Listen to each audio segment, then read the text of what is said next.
Idadika lafim-baovao hafa indray kosa isika ny tondrany lehibe ny distrikan'ny Moramanga fanamariana ny mahakasika ny trangana pesta ary ihany koa ny tsy fandriampahalemana izay nitranga ny aliniala teo tany Moramanga. Pesta amin'izany dia ny tena tokony izy zany dia folo andro aoriana ny tanàn'ny tranga fatana zany dia tsy misy tsony ny tranga zany dia efa tanteraka izy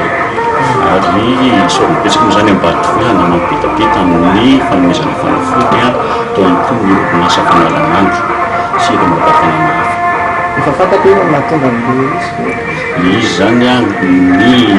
filazanjareo amin'ny fahasalamana dia mety misy zany trahana peste bubonique fa tsy nahafantatra zany tolo hoe nalevina izy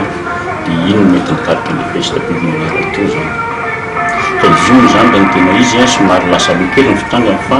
Moramanga moa zany dia anisan'ny toerana hitrangan'ny peste faona isa-taona fa tamin'ny teo zany izy lasa aloha satria ny volana oktobra sy volana novambra ny fitrangan'ny peste amin'ny district Moramanga efa miomana amin'izany moa zany dia lasa fahasalama.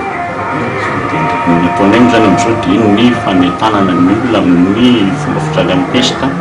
ary koa ny fanadiovana ny tanàna amin'ny alin'ny alady voalatsiny asan-dalo izany satria zareo moa zany manao fanamiana mpitandro fanamiana zareo dia nisy olona moa zany midireny manoro azy ireo zany manao hoe ratsy mety misy vola ratsy misy olana mariazy ratsy misy mivarotra omby voavoatra kely. Efa misy tratra moa zany ny gendarme ny compagnie gendarmerie Moramanga zany fa mbola miteny fanadirady ny